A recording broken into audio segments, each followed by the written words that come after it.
Hey everybody, Will Hamilton here. First of all, happy 4th of July weekend.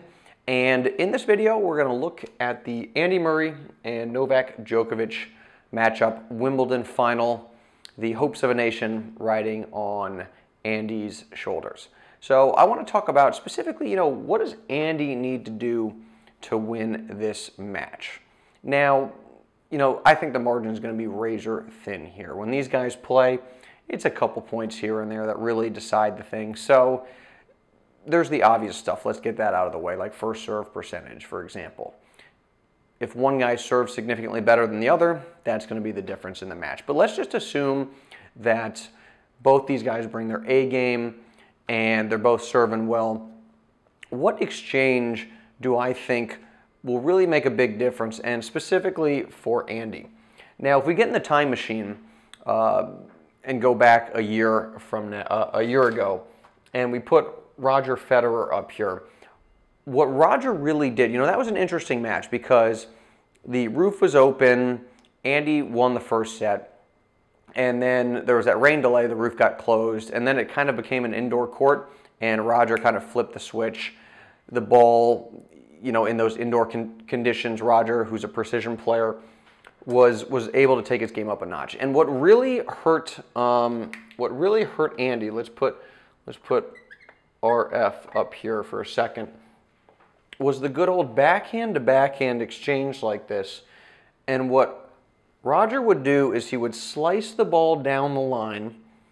He would get Andy hitting somewhere over here, hitting a forehand, and Andy wouldn't hit the greatest forehand back cross court. Now, it didn't really matter if it went to Roger's backhand or if it went to Roger's forehand. Let's just say the forehand for the sake of argument, because Andy did hit a lot of them cross court here.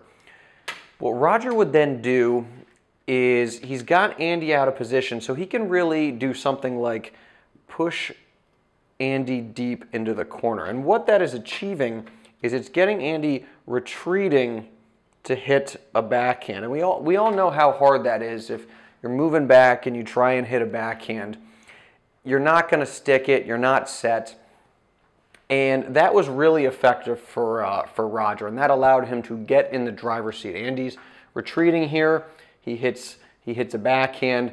It's a little short, doesn't have quite as much stick, and Roger can step in and really be in control of the point there. And then, of course, going back cross court, if Andy's over here hitting a forehand and now he's retreating back, and then Roger goes over here, then he has to stop and change direction, moving backwards and then setting yourself and changing directions, that's difficult. So, I think this is going to be a really effective play for Andy to use against Novak.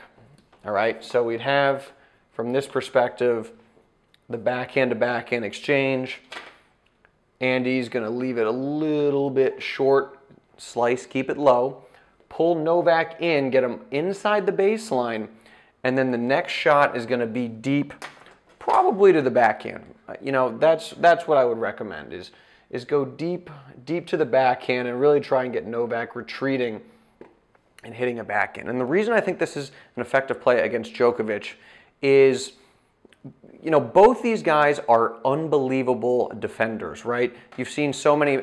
It's interesting with the semis, for example. You had Del Potro, that was 5 sets with Novak, and you had Jerzy Janowicz, something like that, against, I should know, my friend actually represents him, but still working on it.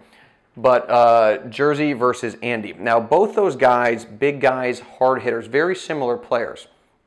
And one of the reasons both Andy and Novak were able to win that match is because they can take shot after shot, blow after blow, huge ground stroke after huge ground stroke, because they are excellent lateral defenders.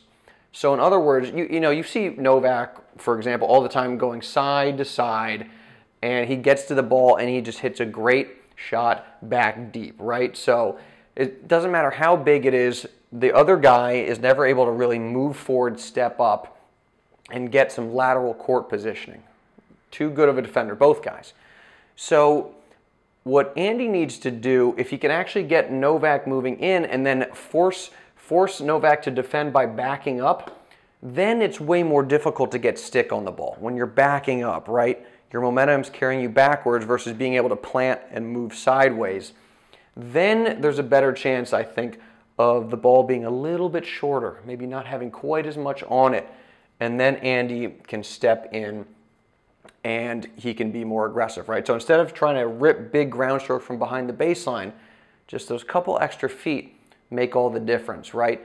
Ball gets on top of Novak a little bit quicker. The angles are opened up.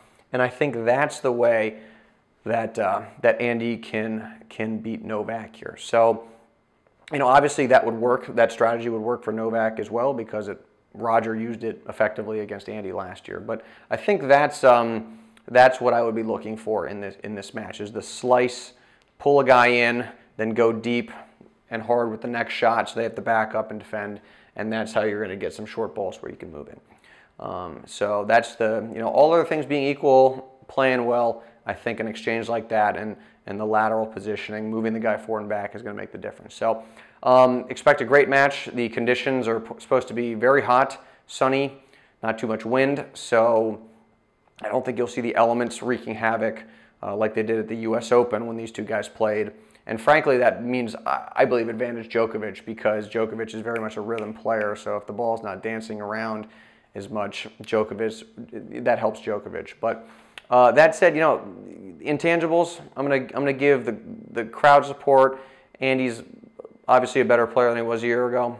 I'm gonna give it to Andy in five sets. And I'm gonna say razor sharp margin. I'm gonna go 8-6. I'm gonna be ambitious and predict 8-6 in the fifth set for Andy. A couple of those small things like the crowd and whatnot are going to make the difference, but this is basically a coin flip. But regardless, really looking forward to watching it. So let me know what you think in the comments. What's your prediction? What do you think the tactics are going to be? What do you think of this analysis? Would love to see what you have to say. Thanks for watching this video, and before I go, congratulations to Bob and Mike Bryan.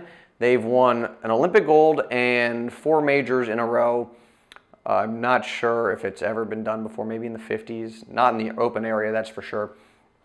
And at the Wimbledon, at the US Open, they have a chance to win all 4 majors in the same year. So that would be crazy. Those guys are on a roll.